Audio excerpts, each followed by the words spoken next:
नारायण, राधे राधे।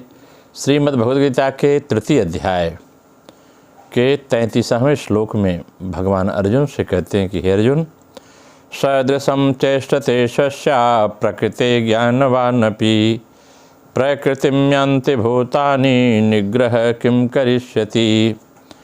कहते हैं इसका अर्थ यह है कि संपूर्ण प्राणी प्रकृति को प्राप्त होते हैं। ज्ञानी महापुरुष भी अपनी प्रकृति के अनुसार ही चेष्टा करते हैं, विचार करते हैं, चिंतन करते हैं, फिर भी इसमें किसी का हट क्या करेगा। प्रकृतिम यान्ति भूतानि, मतलब जितने भी कर्म किए जाते हैं वे स्वभाव और सिद्धांत को मानने को सामने रखकर ही किए जाते हैं। जो भी काम करते हैं स्वभाव दो प्रकार का होता है, राग द्वेष से रहित और राग द्वेष से युक्त। तो जैसे रास्ते में चलते हुए कोई बोर्ड दिखाई दिया, उस पर कुछ लिखा हुआ है तो पढ़ लिया जाए, तो बोर्ड का पढ़ना जो होता है न तो राग द्वेष से हुआ न किसी सिद्धांत से हुआ, अपितु यह राग द्वेष रहित स्वभाव से स्वतः हो गया। किसी मित्र का पत्र आने पर उसे रागपूर्वक पढ़ते हैं और किसी शत्रु का पत्र आने पर हम उसे द्वेषपूर्वक पढ़ते हैं। यह पढ़ना राग द्वेष युक्त स्वभाव से हुआ। जैसे गीता है, रामायण है, सदशास्त्र को पढ़ना ये सिद्धांत से पढ़ना हुआ, क्योंकि सिद्धांत है। मनुष्य जन्म परमात्मा प्राप्ति के लिए ही है, अतः परमात्मा प्राप्ति के उद्देश्य से कर्म करना भी सिद्धांत के अनुसार ही कर्म करना है। इस प्रकार जैसे देखना, सुनना, सूंघना, स्पर्श करना आदि मात्र क्रियाएं स्वभाव सिद्धांत दोनों से होती हैं। राग देश रहित स्वभाव दोषी नहीं होता, लेकिन राग देश युक्त स्वभाव दोषी होता है। राग देश पूर्वक होने वाली क्रियाएं मनुष्य को बाधती हैं, क्योंकि इनसे स्वभाव अशुद्ध हो जाता है, और सिद्धांत से होने वाली क्रियाएं उद्धार करने वाली होती हैं, क्योंकि इससे स्वभाव शुद्ध होता है।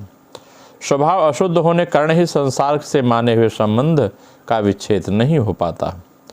स्वभाव शुद्ध होने से संसार से माने हुए संबंध का सुगमता पूर्वक विच्छेद हो जाता है। ज्ञानी महापुरुष के अपने कहलाने वाले शरीर द्वारा स्वतः क्रियाएं हुआ करती हैं, क्योंकि उसमें कर्तृत्वाभिमान नहीं होता। परमात्मा प्राप्ति चाहने वाले साधक की क्रियाएं सिद्धांत के अनुसार होती हैं। जैसे लोभी पुरुष सदा सावधान रहता है कि यदि कोई घाटा न लग जाए, ऐसे ही साधक निरंतर सावधान रहता है कि कहीं कोई क्रिया राग द्वेष पूर्वक उससे न हो जाए। ऐसी सावधानी होने पर साधक का स्वभाव शीघ्र शुद्ध हो जाता है और परिणाम स्वरूप कर्म बंधन से मुक्त हो जाता है। यद्यपि क्रिया मात्र स्वाभाविक ही प्रकृति के द्वारा होती है, तथापि अज्ञानी पुरुष क्रियाओं के साथ अपना संबंध मानकर अपने को उन क्रियाओं का कर्ता मान लेता है। पदार्थों और क्रियाओं से अपना संबंध मानने कारण ही राग द्वेष उत्पन्न होते हैं, जिससे जन्म मरण का बंधन होता है। परंतु प्रकृति से संबंध न मानने वाला साधक अपने को सदा अकर्ता ही मानता है। स्वभावतः मनुष्य दोष प्राकृतिक पदार्थों का राग ही है। जब तक स्वभाव में राग रहता है तभी तक व्यक्ति से अशुद्ध कर्म हुआ करते हैं। अतः साधक के लिए राग ही बंधन का मुख्य कारण है। सदृशम चेष्टते स्वस्या प्रकृति ज्ञानवानपि, यद्यपि अंतःकरण में राग द्वेष न रहने से ज्ञानी महापुरुष की प्रकृति निर्दोष होती है, और वह प्रकृति के वशीभूत कभी नहीं होता जो ज्ञानी महापुरुष है। फिर भी वह चेष्टा से अपनी प्रकृति माने स्वभाव के अनुसार ही कार्य करता है।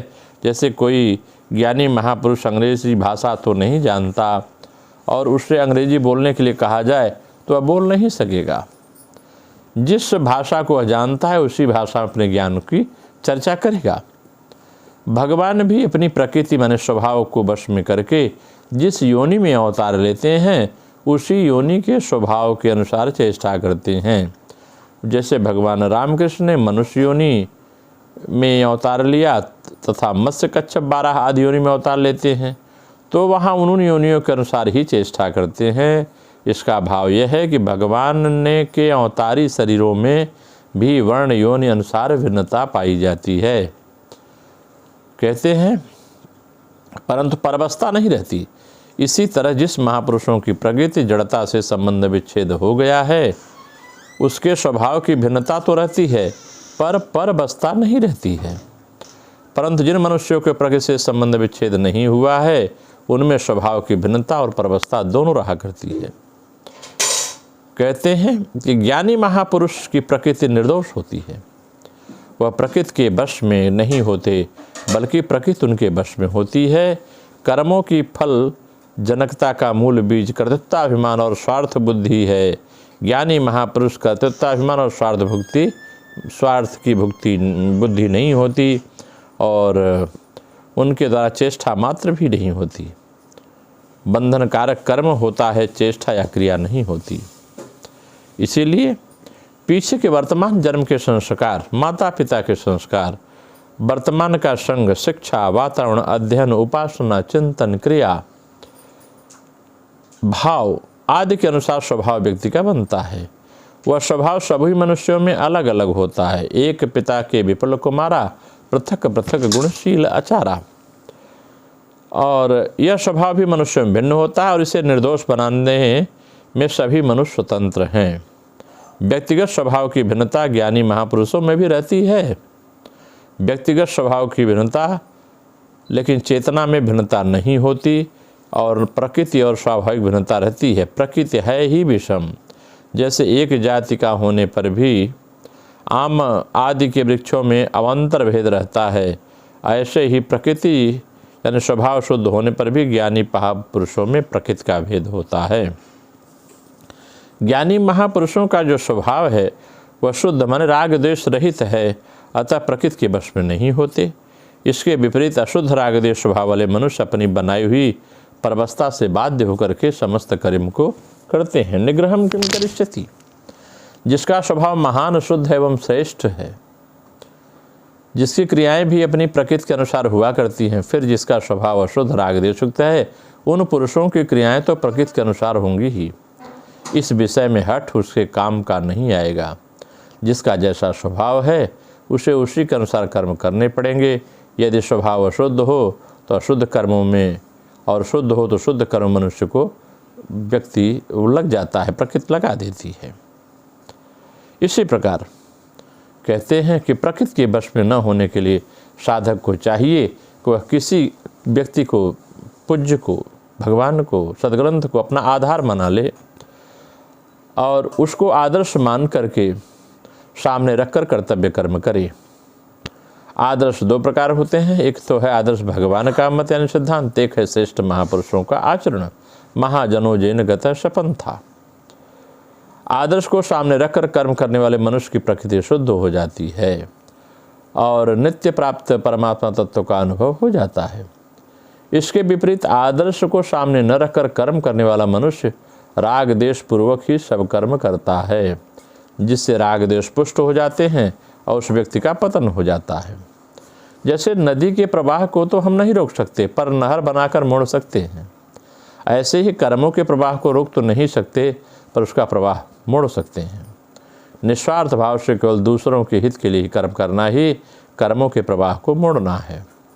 इसके लिए किंचन मात्र भी कर्म करने से कर्मों का प्रवाह मुड़ेगा नहीं। तात्पर्य है कि केवल दूसरों के लिए, हित के लिए काम करने से कर्मों का प्रवाह संसार की ओर हो जाता है और साधक कर्म बंधन मुक्त हो जाता है। ज्ञानी महापुरुष का भी जब व्यवहार करता है तो स्वभाव के अनुसार ही करता है, कारण कि कारणों के बिना कोई व्यवहार नहीं हो सकता और आचार्य बालक की स्थिति आकर ही उसको वर्णमाला क ख ग सिखाता है। ऐसे ही ज्ञानी महापुरुष भी साधारण मनुष्य की स्थिति में आकर ही व्यक्ति को समझाते हैं। ज्ञानी महापुरुष भी दूसरों के हित में लगे रहते हैं, क्योंकि साधना अवस्था में ही उनका स्वभाव प्राणी मात्र का हित करने के लिए रहता है। इसलिए कुछ भी करना, जानना, पाना शेष न रहने पर भी उनको उनका सबका हित करने का स्वभाव रहता है। इसका अगर हम विधिवत व्याख्या करें, क्रियायोग के माध्यम से व्याख्या करें तो यह बात और स्पष्ट होती है कि पंच तत्वों में जब मन रहता है तब सब प्रकार के कार्य मन से होते ही हैं। शास्त्रों बार समझाने पर भी उसका बाहर विचरण करने वाला स्वभाव नहीं बदलेगा। जब मन दूसरी ओर जाता है तो क्रिया भी ठीक ठीक नहीं होती। बलपूर्वक इंद्रिय निग्रह करने से भी कुछ नहीं होता। मन को जो सोचना या करना होता है वही करता है।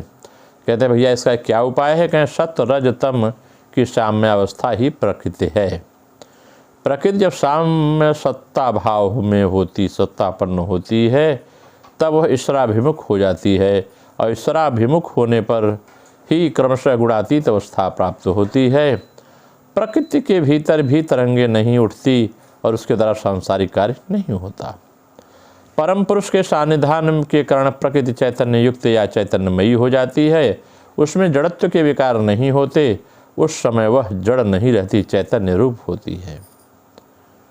कहते हैं जब प्रकृति नित्य लीला होने पर गुणमयी होकर बहिर्मुखी होती है, तब संसार का खेल प्रारंभ होता है।